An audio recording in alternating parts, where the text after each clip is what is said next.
I'd like to talk about why I like both of these movies, Man of Steel and Superman, and why I felt like they were both really good, and some of the flaws I picked up on and why some people might try and rag on them, as we got the Snyder fans pretending the new Superman movie is just mindless hopecore with no substance, while we got other people who enjoyed the new Superman movie pretending that Man of Steel was just Superman aura farming, not saving anyone, and just posing for cool shots. Both of these takes are very dishonest, and that is not what we saw in the movie. So one thing I liked about both movies is how they portray action very differently, but they're both pretty entertaining. As in Man of Steel, he's really all about power. He fights like how we usually see Superman fight. Bunch of haymakers, tanking attacks. It feels like a true Superman brawl. But in the new Superman movie, he had hands. He was tussling, putting combinations together. He wasn't just powerful, he was actually a skilled fighter. And in the context of both movies, it makes perfect sense why the action is so different. The new Superman has been doing this for years. He's battle tested. And according to the movie at the very beginning, that's the first fight he ever lost. In the movie we're seeing is the first time our Superman knows defeat. So he's been cooking for a while in Man of Steel, he just got the message from his father, he just put on the costume, taught himself how to fly.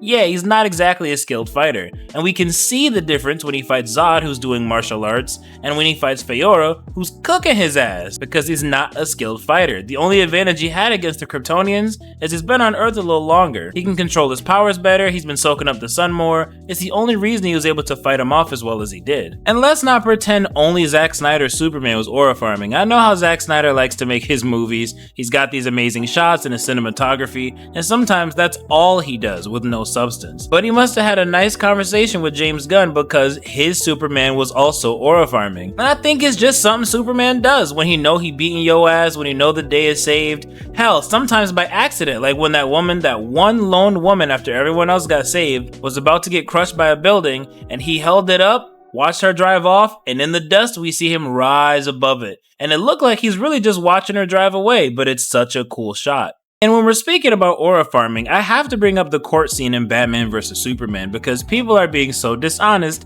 now that we have a new Superman, pretending that he let everyone get blown up so that he could aura farm in the fire. That was actually a pretty sad scene in the movie and he looks completely distraught.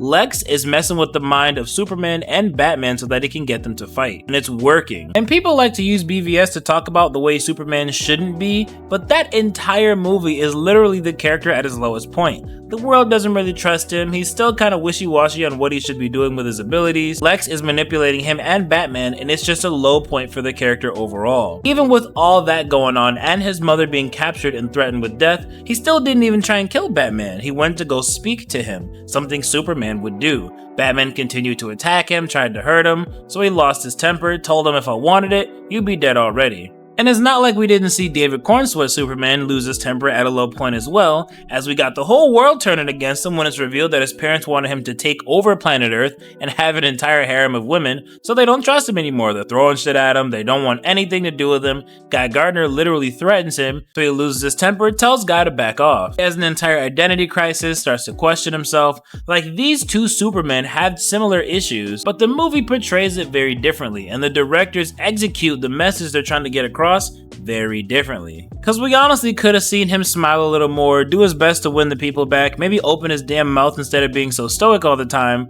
but instead the way Zack Snyder wanted to portray Superman's absolute goodness is him sacrificing himself at the end of the movie to protect everyone from Doomsday, as the world was pretty much about to give up. Hurting the creature is how it got stronger, but it's a destructive creature that attacks everything. How the hell are you supposed to do something about that? And then their one asset, Superman, they nearly kill with a nuke. All hope seemed lost, and Superman still gave everything to protect them, despite them not even really trusting him or appreciating him.